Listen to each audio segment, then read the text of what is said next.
Tonight, his heart betrayed his mind. The billionaire who swore he'd never love fell for his maid. Hello everyone.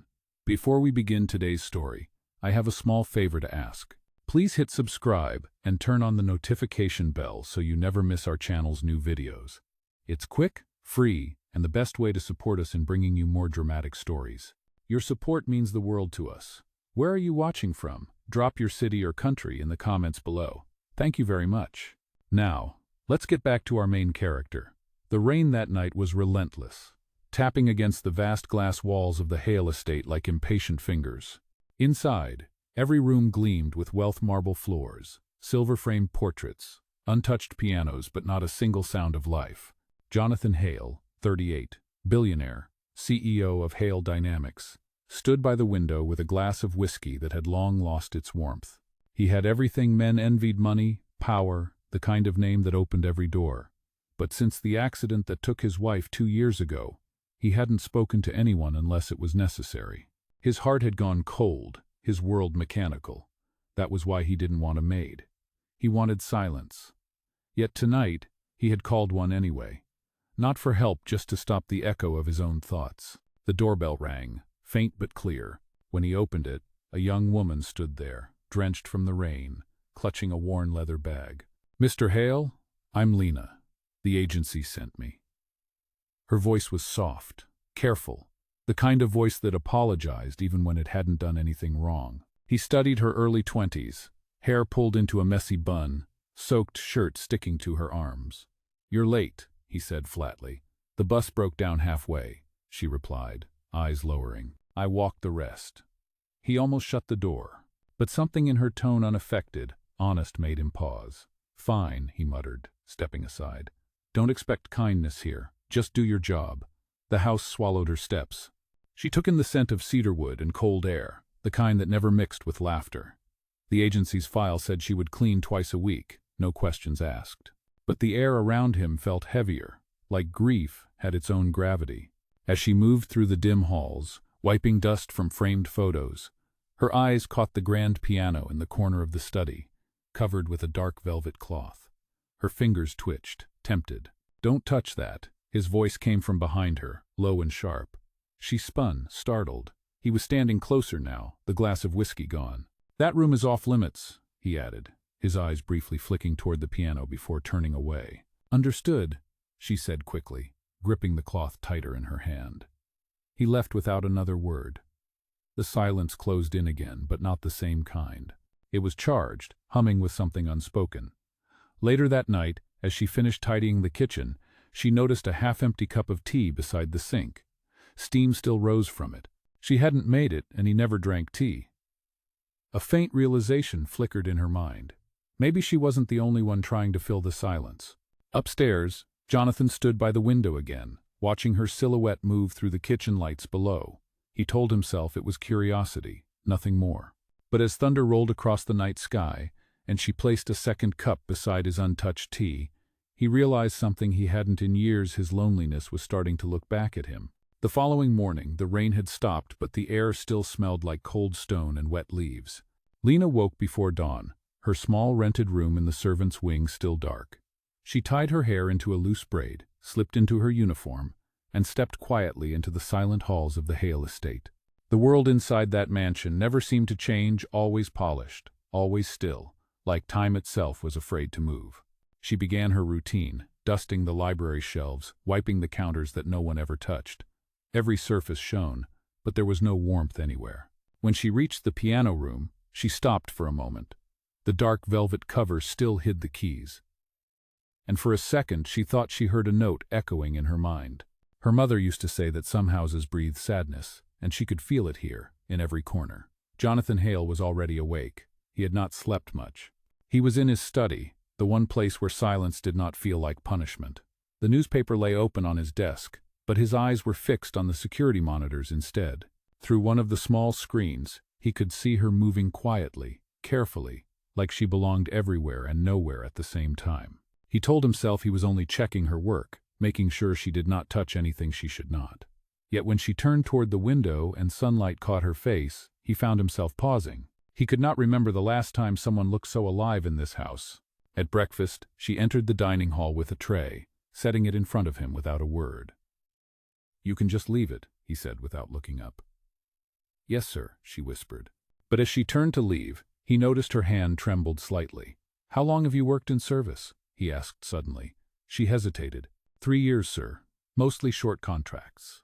"And why this one?" he asked again.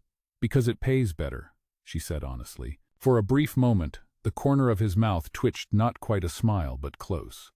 "At least you are honest," he said, taking a sip of coffee. "Most people are not." She nodded and left the room quietly. Later that afternoon she found herself in the garden, trimming the overgrown roses.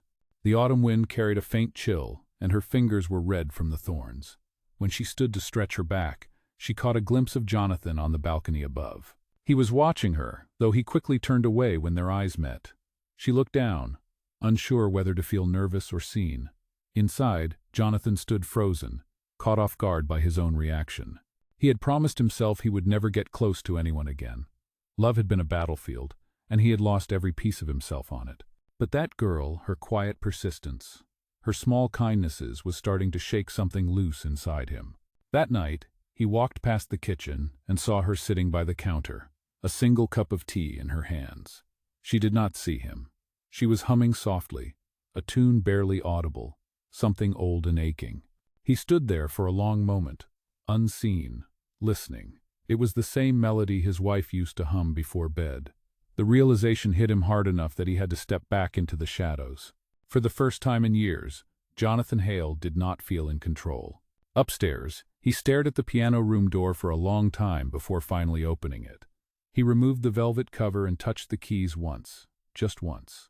The note that filled the air was rough, imperfect, human. He closed his eyes and whispered to no one, "I swore I would never feel again."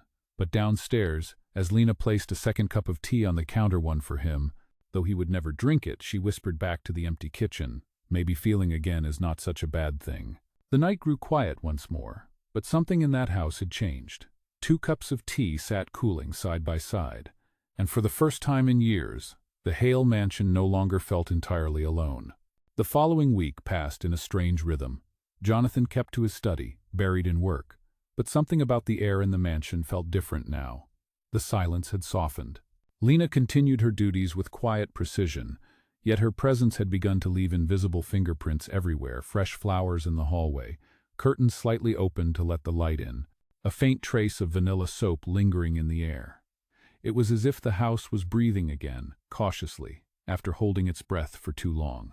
One evening, while she polished the staircase railing, she noticed a broken picture frame tucked beneath a stack of papers. It held a photograph of Jonathan and a woman with dark hair and bright eyes, taken on a sunny day by the sea. The glass was cracked straight through the middle, dividing them in two. Lena hesitated, then gently wiped the dust away and placed it upright on the table. She did not know why she did it, only that it felt wrong to hide something that had clearly mattered.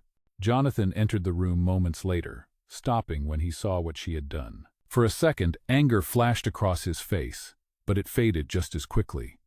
"You should not touch things that do not belong to you," he said, though his voice lacked its usual edge. "I am sorry, sir," she replied, lowering her gaze. "It just seemed forgotten." He looked at the picture again. "Forgotten is sometimes better," he said quietly. She nodded, but as she walked away, he called after her. "Her name was Elise," he said suddenly, surprising them both. "She was a pianist."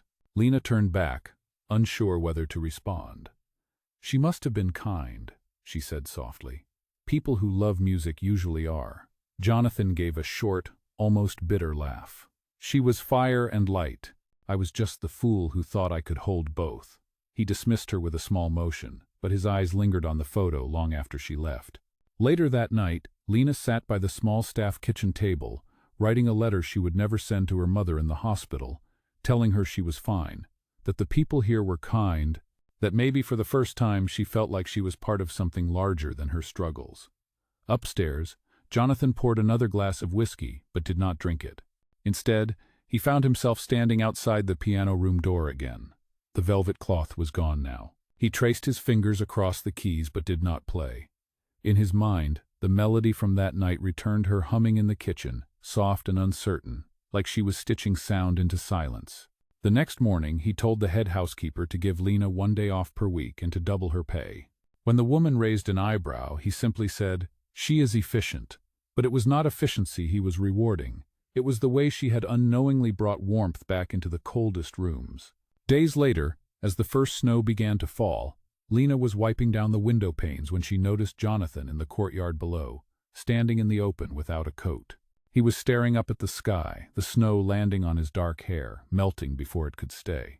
Without thinking, she ran downstairs, grabbed his coat from the rack, and stepped out into the cold. "You will catch a cold," she said, her breath clouding in the air. He turned, startled. "You should not be out here." "Neither should you," she said, holding out the coat. For a moment neither of them moved. Then, slowly, he took it from her, his fingers brushing hers. It was the briefest touch, but it felt like an electric confession neither was ready to voice. "Thank you," he murmured. "You are welcome," she said, and turned to go, but his voice stopped her.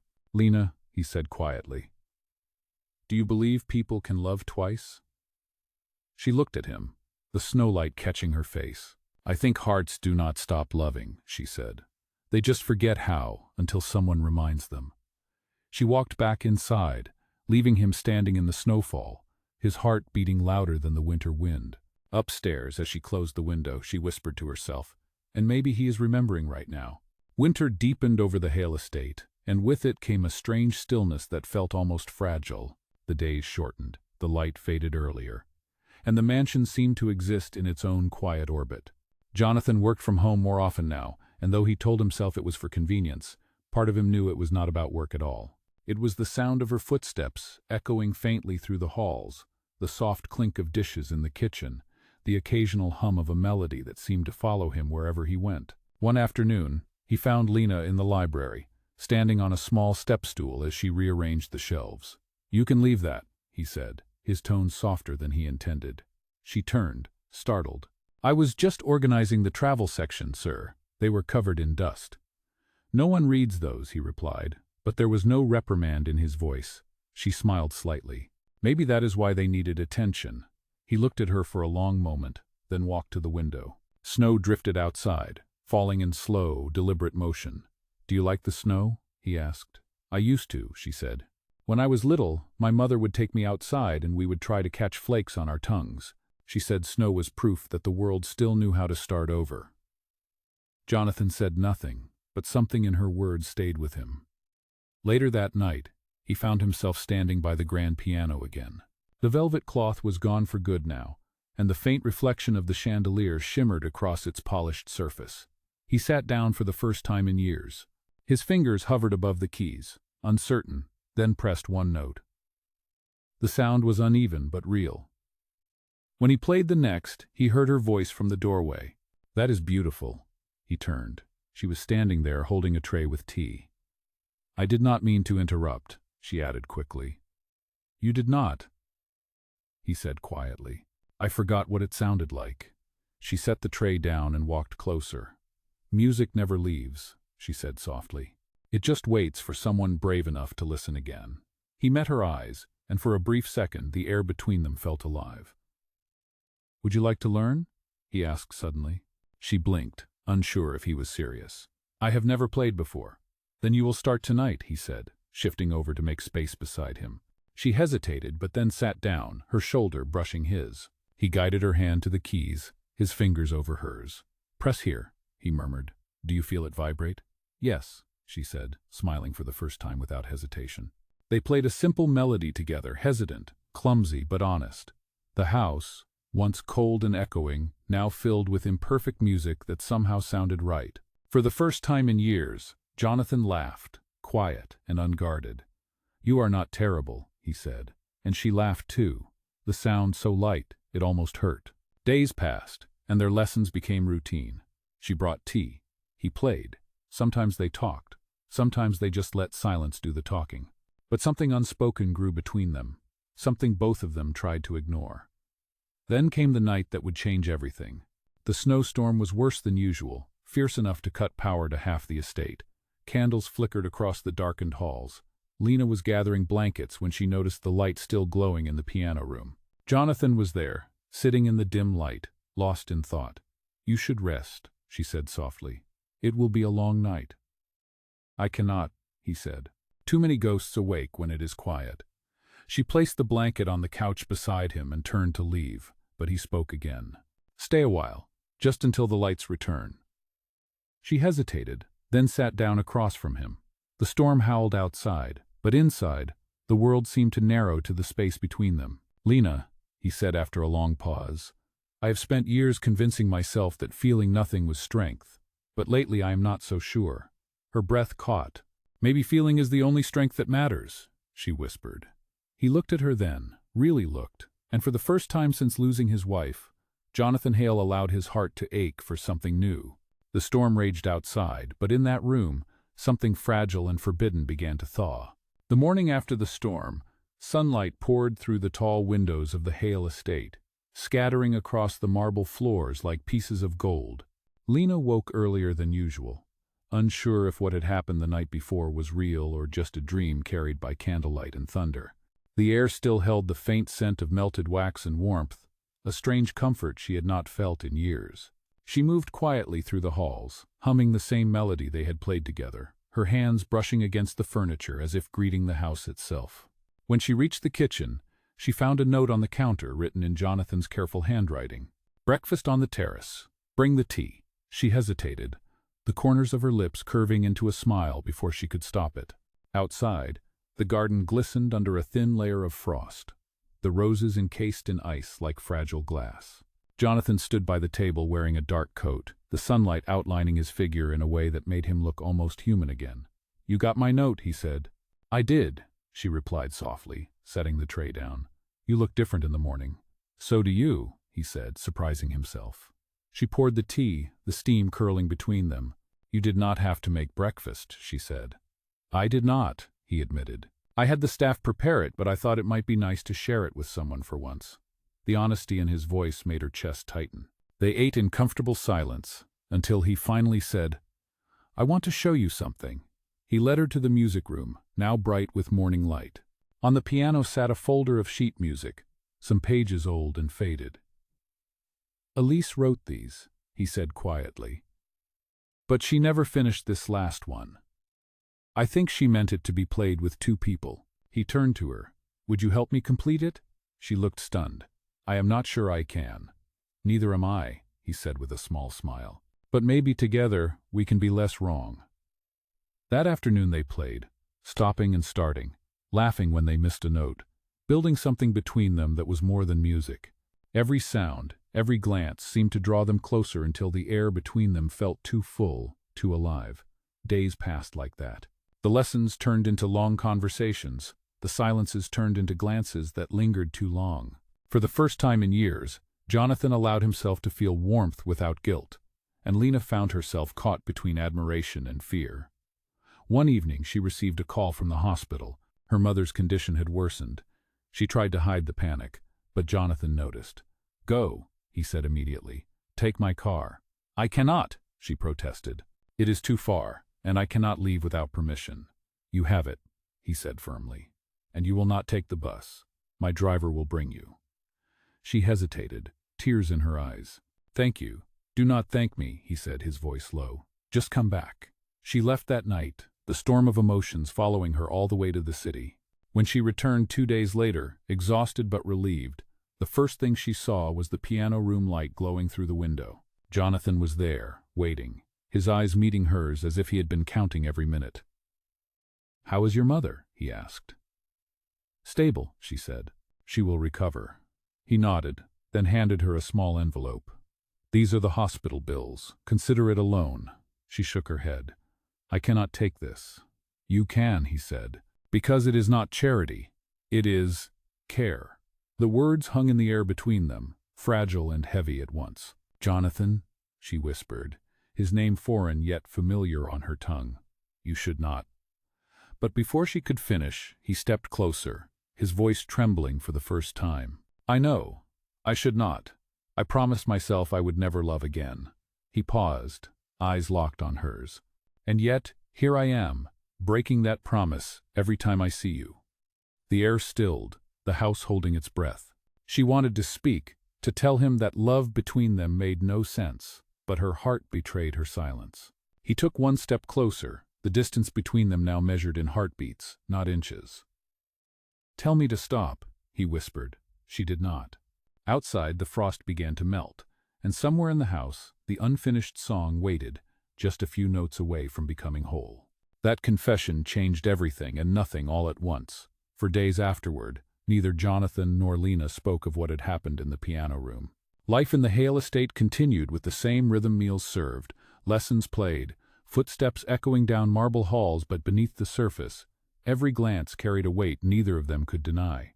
Jonathan threw himself into work, scheduling meetings, signing contracts, pretending the pulse in his chest did not quicken whenever he heard her voice. Yet every night he found himself drifting toward the piano room, searching for the faint scent of jasmine that lingered after she left. Lena, on the other hand, kept her head down, afraid that one misplaced word could shatter everything. She told herself it was just gratitude, admiration for a man who had shown her kindness, but the lie felt thinner each day. Then, one morning, the illusion broke. A silver sedan pulled up the driveway, and from it stepped a woman in a navy suit with sharp eyes and a colder smile. "Good morning, miss," she said briskly to Lena.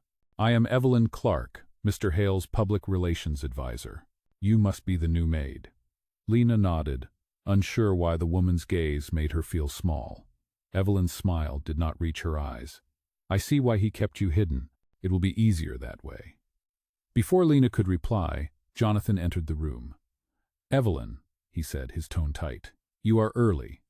"I had to be," she replied, handing him a folder. "The foundation dinner is next week. The press will be there. The board expects you to attend with a guest." He frowned. "You know I do not attend those anymore." "Yes," she said sweetly, "but the board insists. Optics matter, and you would not want people whispering about the maid, would you?" The word stung, though it was not aimed at Lena alone. Jonathan's jaw tightened. "That is enough." Evelyn raised an eyebrow, then left, her heels clicking like gunshots against the floor. Silence filled the room. Lena reached for the tray she had been carrying. "I should finish my work." "Lena," he said, but she kept moving. "She is right," Lena whispered. "People like her will never understand, and maybe they should not have to. You do not owe me explanations." "That is not what this is," he said quickly. "You are not just—" "Please," she interrupted softly. "Do not say it. Words change things, and I am not sure I can survive another promise that breaks." She turned and left, her step steady but her heart trembling. That night, Jonathan sat in the dark, staring at the piano. The unfinished sheet music lay open, mocking him with its silence. He pressed one key, then another, but the sound felt hollow. The next day, the household was busier than usual. Staff prepared for the upcoming dinner, decorators moved through the halls, and photographers arrived to capture the image of success. Lena stayed in the background, her presence fading like dust in the corners. But fate, it seemed, was not done with them yet. During the final rehearsal for the event, one of the catering staff slipped near the stairs, dropping a tray of champagne. Without thinking, Lena rushed forward to help. Jonathan was standing nearby, and instinctively he reached out to steady her. Cameras flashed. The room froze. Evelyn's voice sliced through the silence. "Well," she said loudly, "that explains everything."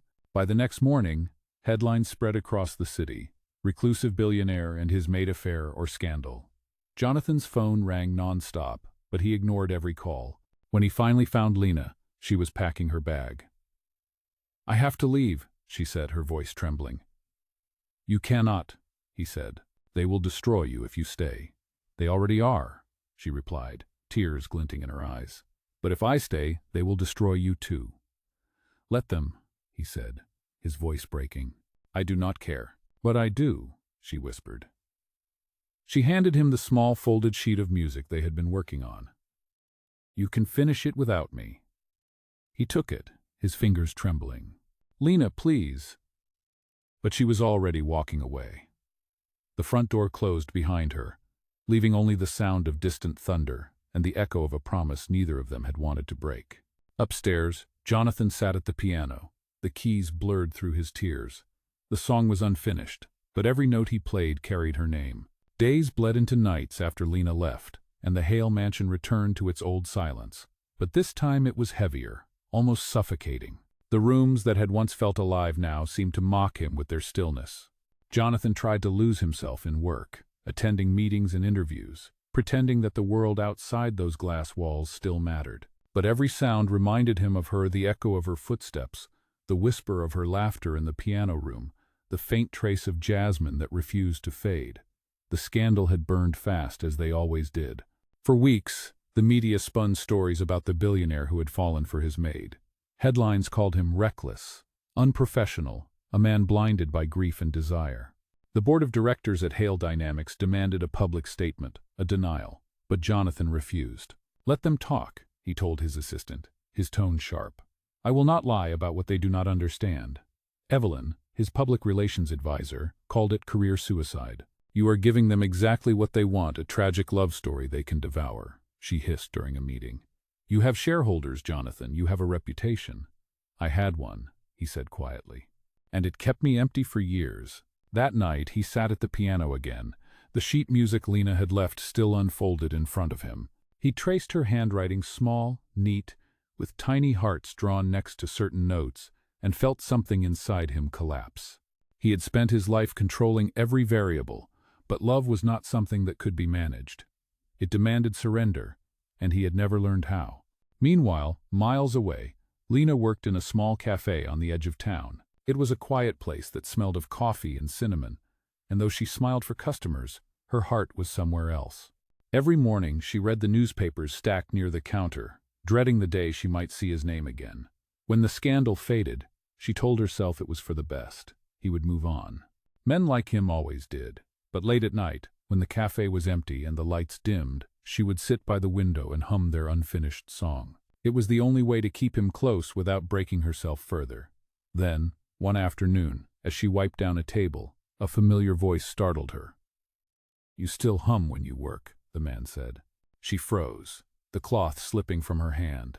Jonathan stood by the door, dressed simply, no driver, no entourage, just a man who looked tired and real. "Mr. Hale," she whispered, her pulse racing. "You should not be here." "Probably not," he said, stepping closer. "But I could not stay away any longer." "You cannot just walk in here after everything," she said, her voice trembling. "You do not understand what they said about me, about us." "I saw every word," he said softly. "And I realized something. They can take my company, my name, my reputation, but they cannot take the truth." "And what truth is that?" she asked. "That I love you," he said simply, "and I am done hiding it." Tears filled her eyes before she could stop them. "You do not mean that." "I do," he said, his voice steady. "I lost everything that mattered once, and I survived. Losing you again is not something I will survive." The cafe was silent, except for the faint hiss of the espresso machine. "I am not the woman you think I am," she whispered. "You deserve someone like her, Elise." "Elise is gone," he said gently. "But she taught me what love costs. You taught me what it means." She shook her head, torn between fear and hope. "People will talk again." "Let them," he said. "They have always talked. We just stopped listening." He reached into his coat and placed a folded piece of paper on the counter. It was the sheet music finished. "You completed it," she said softly. "We did," he corrected. "Every note is us." For a long moment neither of them moved. Then she reached out, her hand trembling, and covered his. It was not a grand gesture, not a promise. It was something simpler, stronger, the quiet acceptance that love, once found, was worth every storm it had to survive. Outside, snow began to fall again, soft and endless, like the world itself was trying to start over. For a while, neither of them spoke. The sound of the snow outside filled the silence between them, soft and steady, like the rhythm of a heart finally at peace. Lena stared at the finished sheet music in disbelief, tracing the ink where his handwriting met hers. "I thought you would forget," she said, her voice barely above a whisper. Jonathan smiled faintly. "I tried," he said, "but every time I touched the piano I heard your voice instead of the notes." He looked around the small cafe, its walls lined with coffee stains and faded photographs, so different from the polished marble of his world. "I've been to 100 rooms since you left, but none of them felt like home until now." Lena shook her head, tears forming. "You do not belong here, Jonathan.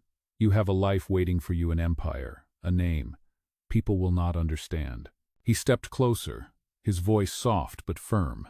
"They do not have to understand. They just have to see what I see." "And what is that?" she asked. "A woman who taught me that love is not about perfection or power," he said. "It is about being brave enough to care, even when the world tells you not to." She wanted to believe him, but fear lingered like a shadow. "What happens when the next headline comes? When they drag us both through the mud again?" He reached for her hand, his fingers warm against hers. "Then we will play louder," he said simply. "Together." She laughed through her tears, the sound shaky but real. "You make it sound so easy." "It is not easy," he said, "but it is worth it." At that moment the cafe door opened, and a gust of cold air swept in. 2 reporters stood outside, their cameras ready, having followed him there. For a second, panic flashed in her eyes, but Jonathan squeezed her hand. "Let them see," he whispered. He walked to the door, opened it wider, and faced the flashing lights. "You want your story?" he said calmly. "Here it is. The truth. I love her. Write that down." The reporters exchanged glances, startled. "Mr. Hale, are you confirming a relationship with your former employee?" one of them asked. "I am confirming that she is the reason I still have a heart," he said. "And if that is a scandal, then let it be." The questions flew faster, but he turned away, walking back to Lena. "They will twist every word," she said quietly. "They always do," he replied. "But maybe for once, they will twist it toward something beautiful." That night, as the story spread across the internet, something unexpected happened. The public, tired of polished lies and plastic perfection, responded with empathy. Comments flooded in, people saying it was about time someone like him showed what love really looked like. Hashtags trended. Strangers posted the video of him holding her hand outside the cafe, calling it the most human thing they had seen all year. Back at the mansion, Evelyn stormed into his office the next morning, her expression a mix of disbelief and frustration. "Do you have any idea what you have done?" she demanded. Jonathan looked up from his desk, unbothered. "For the first time in years," he said, "yes. The board will not like this," she snapped. "Then they can find another man to run their empire," he said. "I am done building things that mean nothing." Evelyn stared at him for a long moment before shaking her head. "You really did fall for her." "Completely," he said, smiling. That evening, Jonathan returned to the cafe, where Lena was closing up. The glow of the streetlights reflected in the window, soft and golden. "You should not have risked everything," she said as he approached. "I did not risk it," he said. "I chose it." He took out a small velvet box from his coat pocket and placed it on the counter. "This is not about redemption or headlines. It is about starting again with honesty this time." She opened the box and found not a diamond ring, but a small silver key. "What is this?" she asked. "To the piano room," he said. "I thought it should belong to both of us now." Tears filled her eyes as she whispered, "Jonathan." He smiled gently. "Come home, Lena. The house is too quiet without you." Outside, snow kept falling, but this time it did not feel cold. It felt like music waiting to be played. The snow had stopped by the time they reached the Hale estate that night. The air was crisp, the moonlight silvering the long driveway as Jonathan opened the door for her. Lena hesitated on the threshold, her breath forming a small cloud in the cold air. "It feels different," she whispered. "It is," he said. "It is not a house anymore. It is home if you want it to be." Inside, the familiar silence was no longer haunting. The walls seemed to breathe again, warmed by the faint scent of jasmine and tea. The piano room glowed softly, candles flickering around the grand instrument that had once been covered in velvet. On top of it sat the completed sheet music, the song they had finished together. Jonathan walked to the piano and gestured for her to sit beside him. "Play with me," he said. She smiled nervously. "I will make mistakes." "So will I," he said, his tone gentle. "That is what makes it beautiful." She sat down, her shoulder brushing his, and together they began to play. The melody was soft at first, uncertain, but soon it grew stronger, filling the room with warmth that reached every corner. It was not the song of grief anymore. It was a song of forgiveness, of love rediscovered through loss. As they played, sunlight from the rising dawn began to filter through the tall windows, painting the marble floor in gold. When the last note faded, Lena turned to him, her eyes shimmering. "I never thought I would end up here," she said. "Neither did I," he replied. But maybe we were both just waiting for someone to remind us that broken things can still make music. They sat in quiet contentment, the sound of the world outside slowly waking up. The scandal that had once threatened to destroy them had faded into something else entirely. A story people whispered, not with judgment, but with hope. In magazines and online posts, the picture of Jonathan holding Lena's hand had become a symbol of courage and second chances. But for them, it was not about headlines anymore. It was about finding peace. Months passed, and spring returned to the city. The roses in the Hale garden bloomed again, red and full, just as they had years ago when Elise had planted them. One afternoon, Lena stood by the piano, arranging fresh flowers in a vase. Jonathan entered quietly, holding something behind his back. "You are smiling," he said. "You have been working too hard," she teased. "Someone has to keep this place from falling apart." "Maybe," he said, stepping closer. "But I have something to ask before it does." He revealed what he was holding, a small box, simple and unadorned. "Jonathan," she whispered, her voice trembling, "you do not have to." "I know I do not," he interrupted softly, "but I want to." He opened the box, revealing a gold ring, delicate and timeless. "This is not about fixing the past," he said. "It is about promising the future." For a long moment, Lena could not speak. Tears spilled down her cheeks, and she laughed through them. "You really are terrible at following your own rules," she said. "I know," he said with a grin, "but breaking them led me here to you." She nodded slowly, her hand trembling as she placed it in his. "Then yes," she whispered. He slipped the ring onto her finger, and the piano behind them seemed to hum as if alive.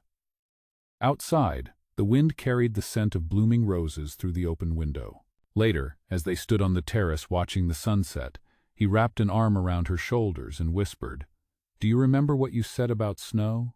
That it means the world still knows how to start over?" "I do," she said, smiling. "I think we did too." The camera of the world no longer watched. The headlines no longer mattered. There was only the music, the light, and the quiet truth between them that love, once buried under grief and pride, had found its way back home. And in that moment, with the sun dipping low and her hand in his, Jonathan Hale finally understood the thing he had feared most was never love itself. It was living without it. The final notes of their song echoed softly through the house, and for the first time in years, the Hale mansion was completely, beautifully alive.